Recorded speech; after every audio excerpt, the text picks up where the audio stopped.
Hey guys, today I'm going to be doing my out-of-box review for the Master Grade Freedom Gundam 2.0.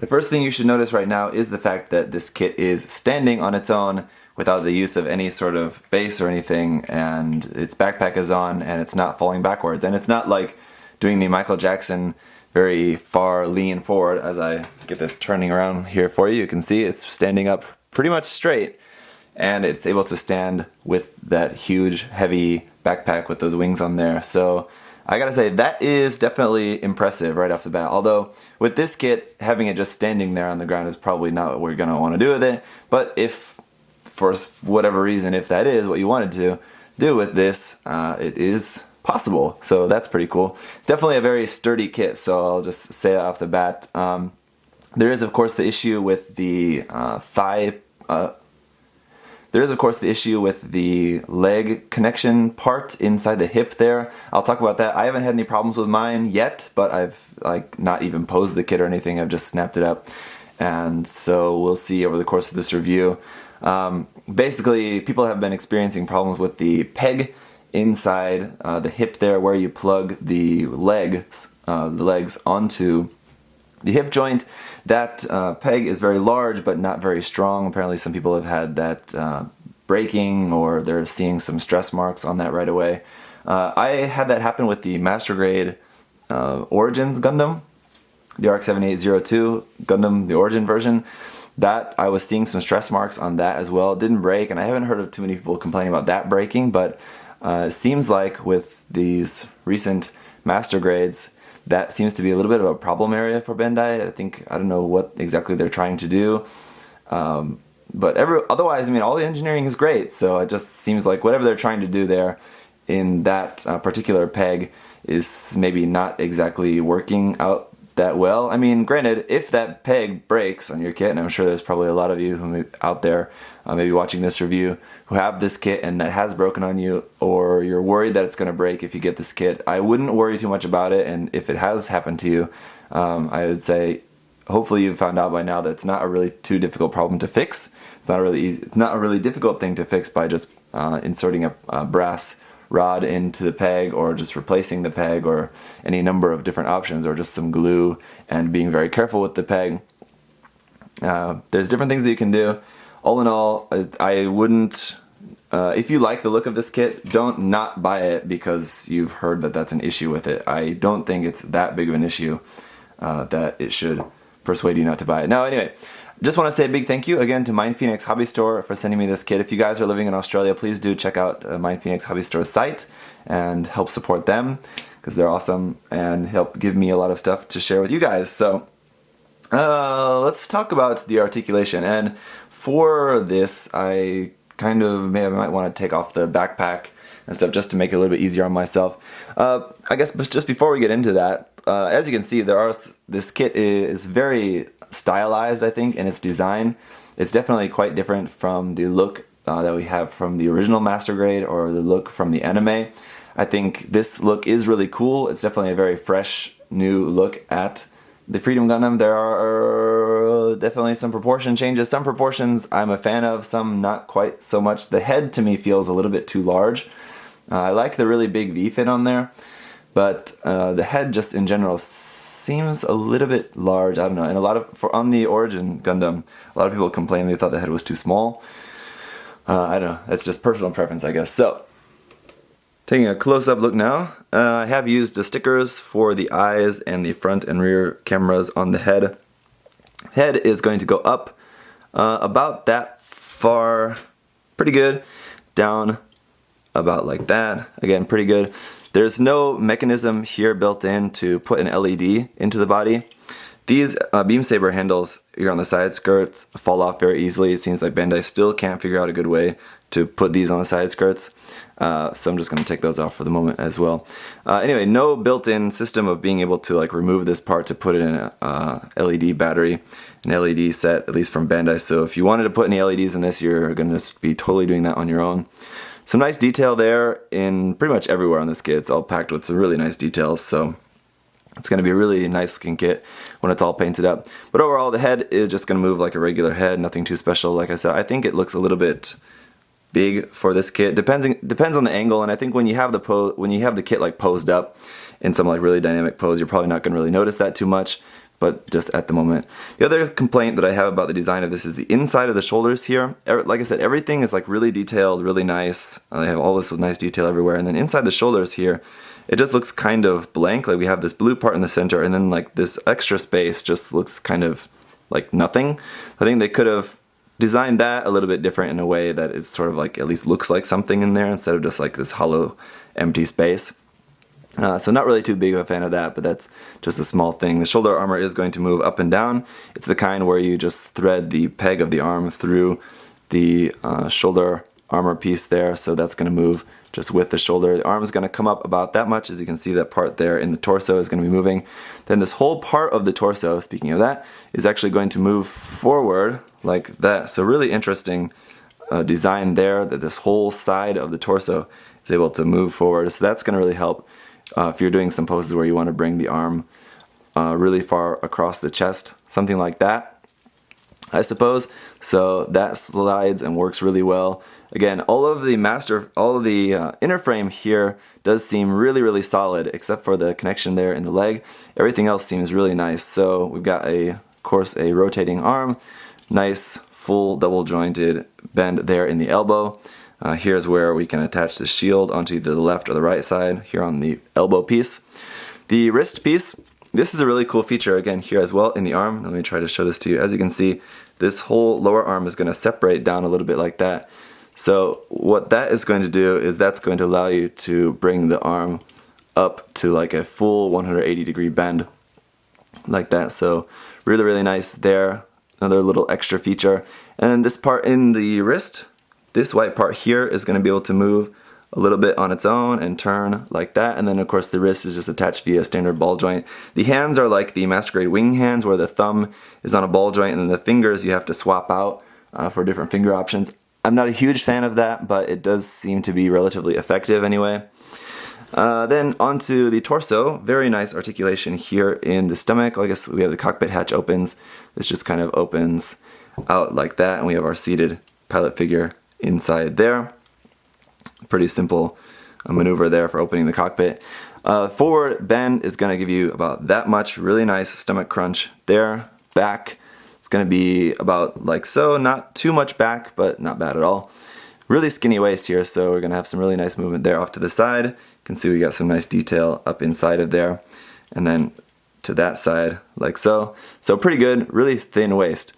That's definitely one of the features of this kit that I do quite like. I think it's kind of fitting. The front skirts are, again, similar to the Gundam, the Origins Gundam. They're on like a small little gray piece that allows them to pull down and then up like that to give them a full 90-degree or perpendicular angle to the legs. So those are going to be able to get out of the way, no problem at all. The side skirts, I think we'll maybe come back to, or I don't know, might as well just talk about them now. Pretty simple how these railguns just open up like that. There's not really any trick to it. Then the handle flips out and you can hold that by the handle or just have them there by themselves. There's a little red piece in the front and back of there, giving you some nice little color separation. So those are nice. Nothing really, too much to those. They fold up easily and stay like that. The way that the side skirts are connected to is sort of allows you to pull them down and then up like that. So again, these really have no problems of getting in the way. Now the back skirt is able to move up and down. This one is also on a kind of interesting piece here, the way that it moves. So it doesn't actually go like straight up, it actually kind of goes down and up and out like that. So again, really nice detail. I love all the little holes in the armor. So we have all these like little holes here, holes in here in the shoulder armor, holes there in the back of the head. On the front skirt, we have all these little holes here on the front of the arms, the leg armor. So that gives it a really nice look. Now let's talk about this waist here. So the way that the legs are connected is really quite ingenious. It's really cool. this connection that we have inside of there, this whole kind of section, the whole peg kind of is able to fold out like that. But that peg is just what you're going to want to be careful of. So that's just kind of cool mechanics, but a little bit dangerous area. So just be careful about that. I'm going to try to be careful over the course of this review, and hopefully nothing bad happens. The leg does rotate there at the top. Of course, here is where it's going to be tight, rotating the leg there. That is where you just want to be careful. It seems to be where it's the tightest. Rotating front and back, I think pulling this down and forward is going to be the best bet, but again, let me try to do that a little bit later. Double joint there in the knee, going to give you full bend, and then we have this sliding armor in the thigh, so all of that's looking really nice. The knee armor doesn't move at all. Is that disappointing? I don't know, not really, but it is kind of nice when the knee armor does move separately. But this whole white piece on the front of the leg is all one armor piece there. And then in the ankles, nothing really too special here. They're just going to move side to side. They're going to rock just a little bit, not really all that much. But then we have a really nice bend down there in the toe. A nice detail up underneath. Kind of interesting detail there. It's just kind of like a hole. So kind of plain, to be honest, but interesting anyway. Now as for the backpack, it is similar to the back skirt, where we have the kind of model number here, ZAFT ZGMF-X10A. I don't really like that. I hope they don't keep that up with future kits, just having that like molded onto the kit. I'd rather just like put a decal on there or something. I don't feel like that's very like realistic. I suppose this robot in general is probably not very realistic, but just not really a big fan of that personally. But really nice design here for the center part of the backpack. I like that. And the wings are just able to rotate, of course, and then bend back and forth, and then open up. It's kind of interesting here. These parts open up on the front and back. I hadn't ever really noticed that before getting this kit. So those open up like that. And then, of course, these just slide open separately. To use the cannons, now you'll just have to imagine that this is on the kit. It's easier to show you with it off. You're just going to rotate the cannon around and then sort of bend that forward like so, and that would be pointing forward over the shoulders. There is a small blue sticker in there. These are going to extend out the front like that. That part's going to extend, and then the top and bottom part are going to open up just a little bit like that. You don't want to open those too much because they'll just pop off where they're connected. It's not really the strongest connection, so those very easily pop off. So you only want to open them just up a little bit like that. And that's the shoulder cannons. Now let's talk about the rest of the accessories we have for this kit. One other interesting thing I also forgot to point out is that this flap on the back of the leg does open a little bit like that, revealing some detail in there. Kind of interesting about that detail there. That's the kind of thing that like modelers have been doing on their own for quite a while now, just like adding that type of like vent detail. But I think this is the first time that I can remember that we've seen like an actual Bandai kit recreate that sort of that type of vent detail. So I don't know, that's just kind of interesting.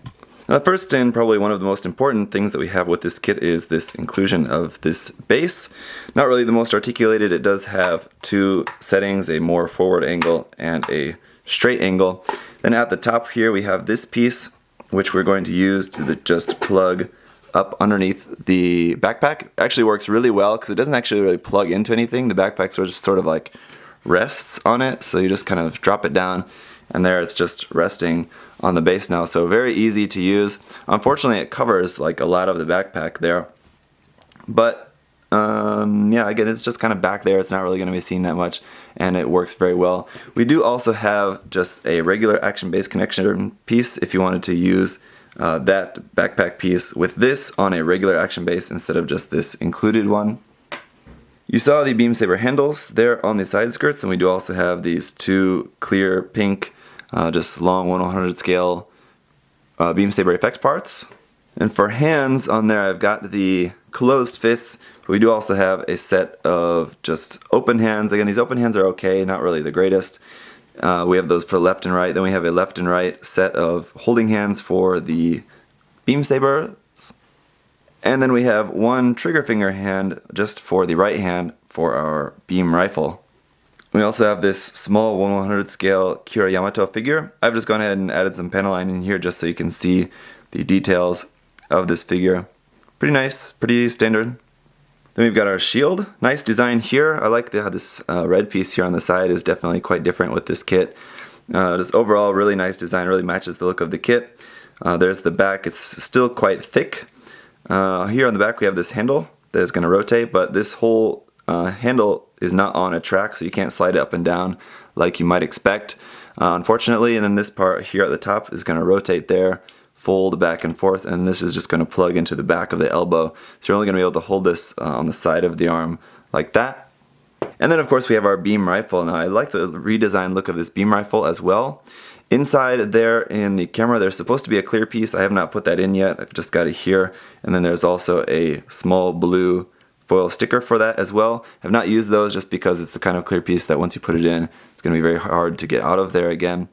Most of the kit, I did actually notice that a lot of the kit seems to be designed so that like parts like that are easy to take out again. I suppose it wouldn't be too difficult with this gray piece. If you had that clear piece in there, when you want to take it out, just drill a hole through the back of this gray piece here. Because once you put that gray piece down onto the rifle, the back of it is actually covered by this white piece, so you wouldn't notice the hole drilled in the back of that used to pop out the clear piece if you want. So you could do that pretty easily, I suppose. The front handle on this, I like how it kind of folds up and it's kind of not noticeable, so it looks like it's just like one-handed grip here. But if you want to use the secondary grip, it can just fold down and it can also rotate side to side.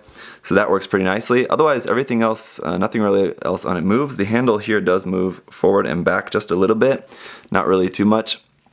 It was nice that this whole barrel piece was molded in one piece. Usually you have some sort of sandwich, or this like barrel is one piece separate from the body and it just sort of like slips on. But this barrel is all molded as one piece, connected to one half of the main body of the beam rifle. So really nice design there. You'll notice it does have a small peg on here, so this can peg onto the back skirt. There we go, like that. But you'll notice, like with these side skirts and the beam saber handles, all that stuff kind of getting in the way, not really the easiest thing to do, or maybe the best thing, so I'm probably not going to use that, but it is possible if you wanted.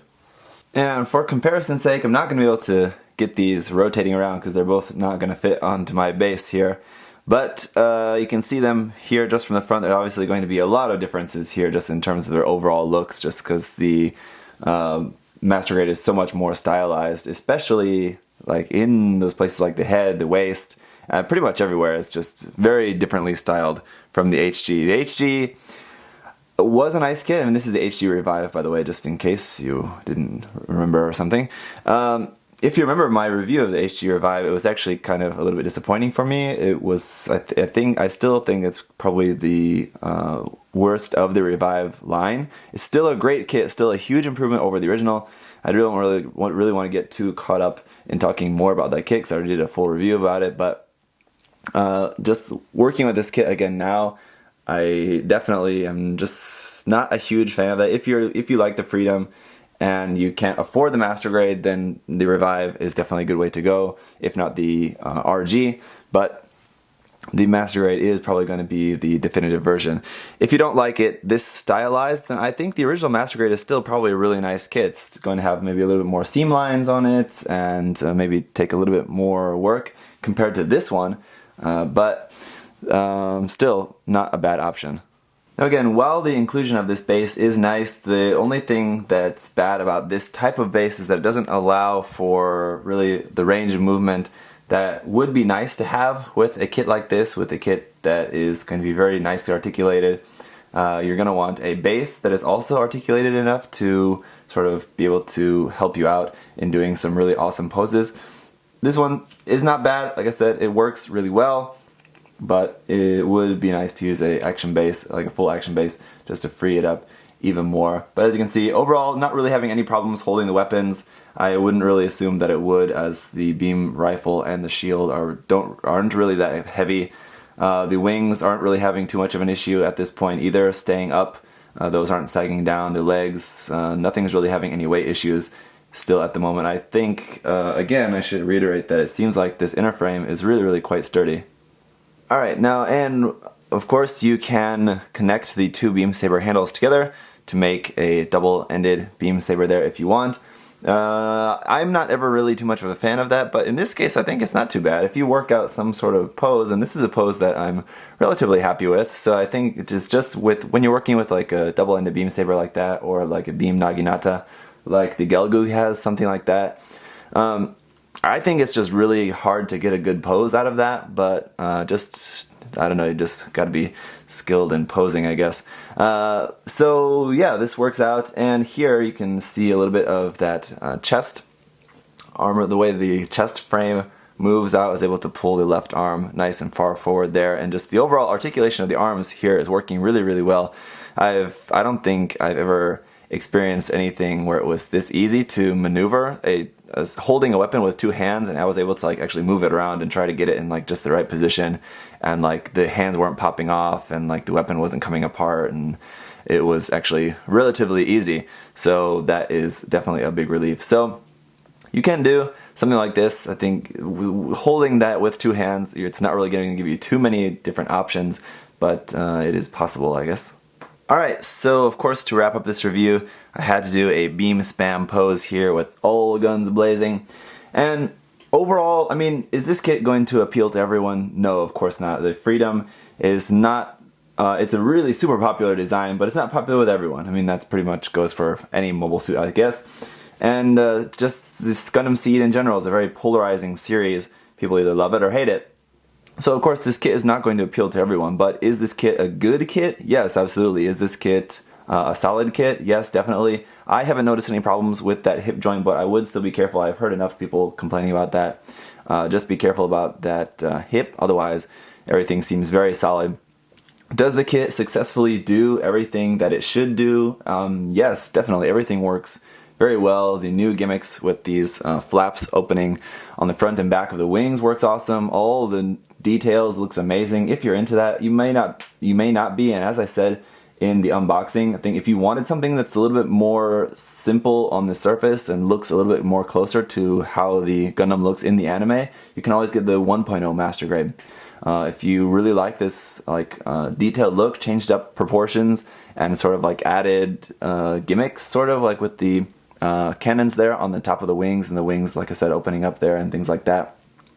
If that's what you're into, then you'll absolutely love this kit. The price of this kit for 4,500 yen, I think, is a very, very reasonable price. I think that price, I would have expected probably more than that for this kit, considering I believe that's the same price that the Amazing Road Warrior was, and that was, you know, a lot of that kit was a lot of recycled stuff, and then just like overall it wasn't like really the most like detailed, and it's a nice looking kit, but I mean, comparing that to this for the price of 4,500 yen, there's no question that this one is definitely going to be so much more bang for your buck, I think. So really nice price point for this kit as well. It's going to look a lot better when it's all painted, or at least panel lined, just to bring out all those little details on there. Even without any painting, it just like all the details like I mentioned about like the small little holes in the armor, those are going to be really noticeable details even without doing a thing to the kit. But definitely painting and panel lining and doing all of that is going to really make it shine, really make it like super detailed. So that's going to be pretty much it for this review. It's been a little bit of a long one, but obviously, of course, there's a lot to talk about with this kit. Like with most Master Grades, they're a little bit more complex than the standard HG kit. So thank you for your patience. Hope this review has been helpful for you guys. I really enjoyed this kit, despite the fact that I'm not really the biggest fan of the Freedom Gundam. I think there's a lot of possibilities with this. I'm even, you know, considering some possibility of changing some parts and doing like that, maybe turning it into some sort of custom, changing some stuff around, I think, to better suit my personal taste, but that's all just up to me. Thank you guys so much for watching, and I'll see you guys in the next video coming soon. Bye bye.